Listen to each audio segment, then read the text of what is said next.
Hey everyone, and welcome to the channel, where we delve into the mind of a villain. In this entry, we'll be taking a look at Billy Russo, the secondary antagonist of Seasons 1 and 2 of the Punisher TV series.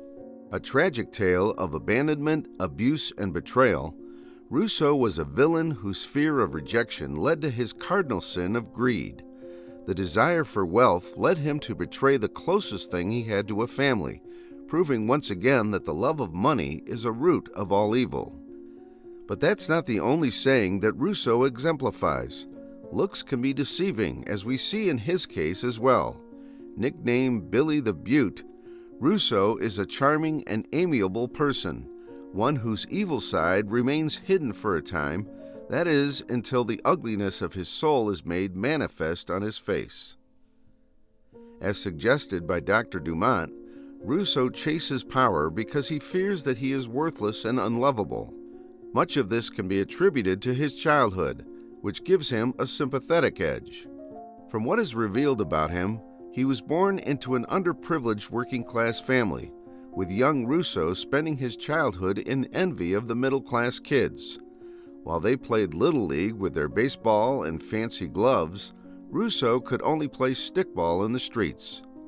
Not much is known about his father, but suffice to say their relationship was a strained one to say the least. We see hints of this when Curtis mentions to Russo about how Lewis almost shot his father by accident. In somewhat of a joking remark, Russo downplays it and implies that he himself has thought of committing that same act. Russo's relationship with his mother doesn't turn out to be much better, as she is revealed to be the greatest source of rejection for him, in the form of the voluntary termination of her parental rights. Being an addict unable to take care of herself, let alone her child, she signed a parental release form, turning young Russo into an orphan. This abandonment was especially detrimental to Russo, as we see that after decades, this grudge against his mother is still ever present.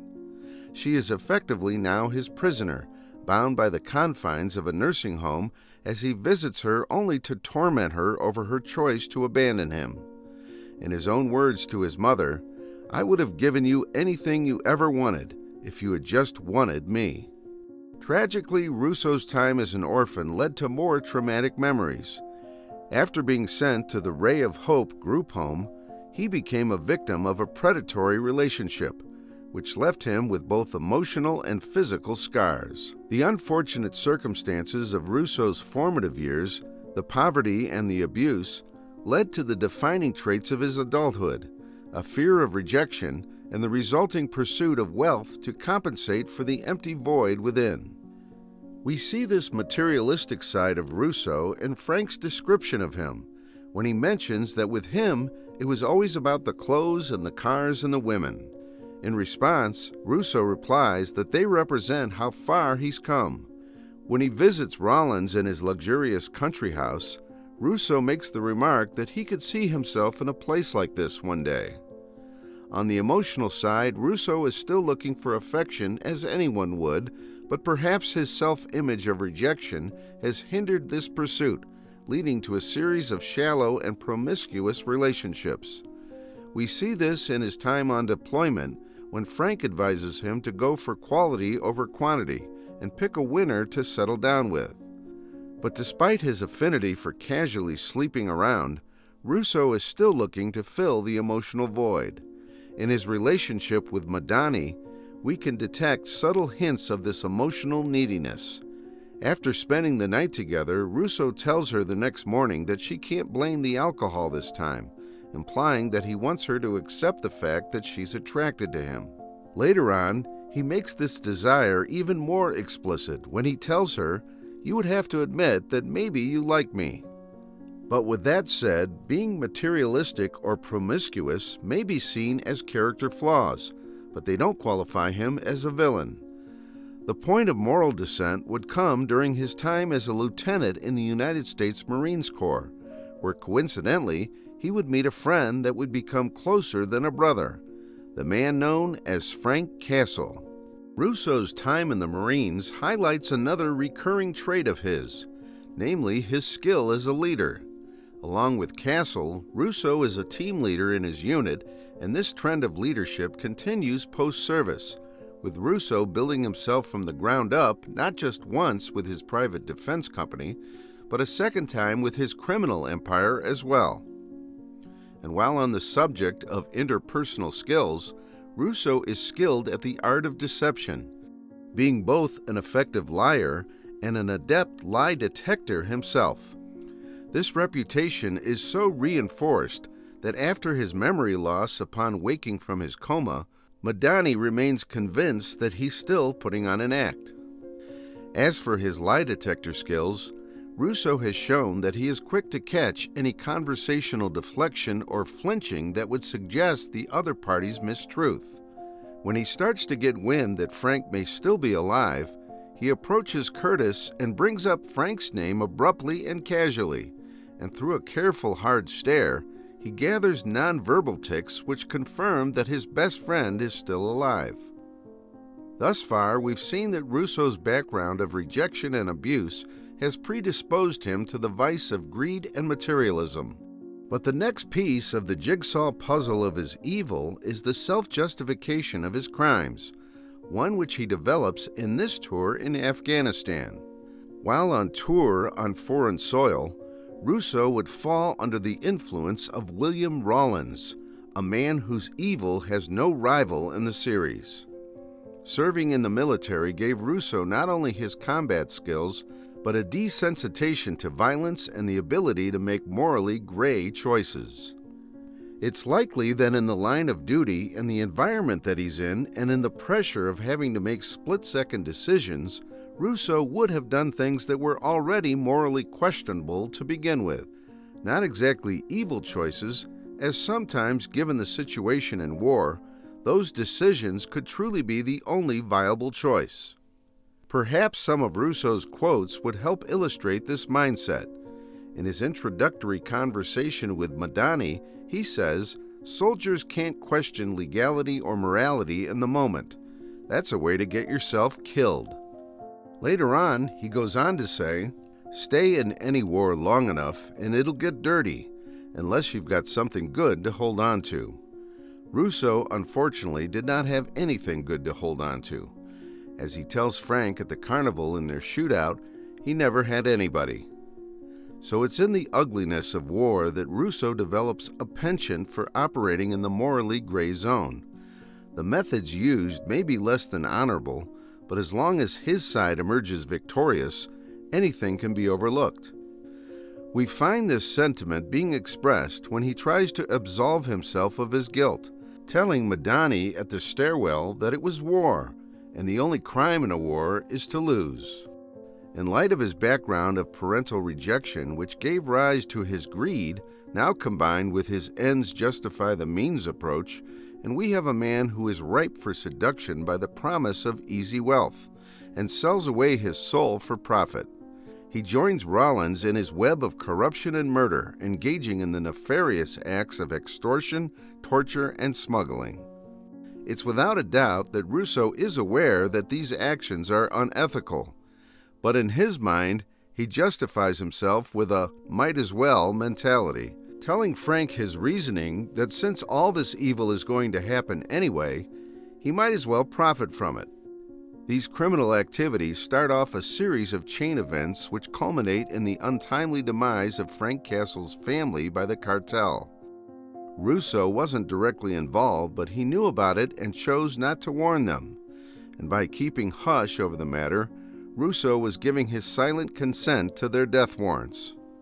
As Curtis mentions, this act was all the more egregious, since Castle's family was his family too.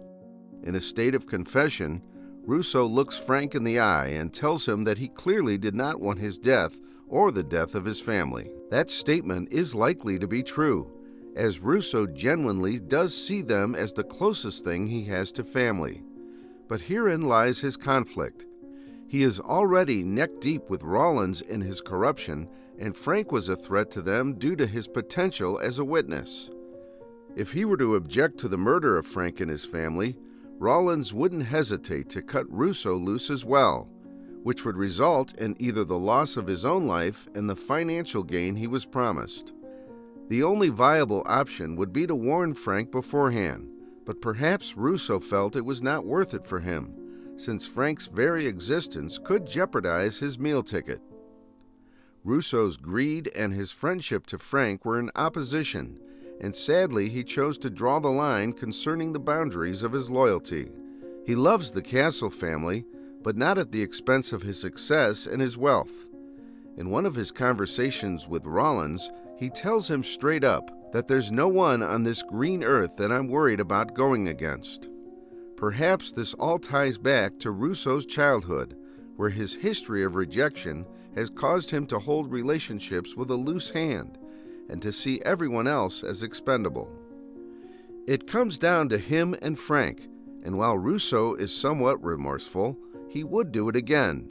The reason we can say this is that he attempts to condemn Frank to his death again when he sets a trap for him with the prospect of leaving the country by ship. As part of his self-justification, Russo has an introspective view and a victim mentality, focusing on the perceived offense against him while downplaying his own crimes.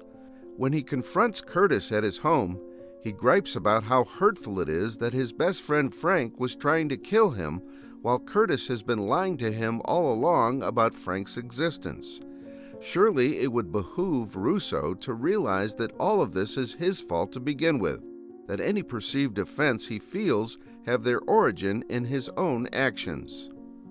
But despite his treatment of others as expendable, there is a silver lining with Russo, albeit a small one. We see that there is still some shred of sympathy in him when he cannot bear to witness the torture of Frank and decides to give him a more merciful end. Ultimately, this becomes his undoing, as it eventually leads to Frank's survival instead. But this moment also showcases another trait of Russo's, that there is only so much crud that he will take from someone, even his allies.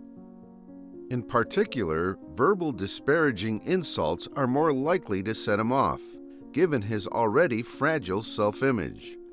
Rollins makes the fatal mistake of labeling Russo a stupid grunt, and this insult likely carried with it a lifetime's worth of abuse and neglect. Perhaps Russo's own words can serve as a summary for this portion. When Madani was not yet aligned with Frank, she asked Russo for his opinion of Frank's current state, to which he says, "If you beat a dog long enough, it goes crazy. Doesn't matter how good it was before, the dog that you knew is never coming back." While those words were directed at Frank, interestingly, they apply just as much, if not more so, for Russo himself. But as chance would have it, Russo receives something that not all villains get, a second chance at life. The head trauma from his confrontation with Frank wiped out the memory of his most evil deeds, namely his alliance with Rollins and the corresponding death of the Castle family. However, we see that despite this clean slate mentality, the vice of greed still has a firm hold on him. Russo would eventually gravitate towards evil a second time, this time in a different form, exploiting the trauma of other war veterans to form a gang of armed robbers. He does manage to find true affection from Dr. Dumont, who embraces him as she has projected the redemption of her deceased father onto him. It's notable that Billy ends his criminal empire shortly after having a relationship with Krista. But then again, one would wonder if this relationship with her would even be possible if Russo was not already successful in his criminal exploits. For him, it would always be material success first over any relationship. Despite this second chance at life, we see that Russo was always destined to be evil. Sadly, there is no outcome where he does not turn out to be the villain. At the end, after spending a lifetime believing that he was worthless and unlovable, it's tragically poetic that Russo meets the fate that he was so afraid of. In his last few moments, we find him dying alone in a pile of garbage, without a penny to his name and with no one to care for him. In closing, What makes Billy Russo a villain? He was a broken and beaten victim of abuse in his childhood, one who developed the vice of greed to compensate for his rejection complex. Sadly, this greed was so strong that he was willing to betray the closest thing he had to family, leading to his just punishment from a friend that was closer than a brother. So what do you think of Billy Russo from the Punisher series, folks? Let me know in the comments below. Thanks for watching, and take care.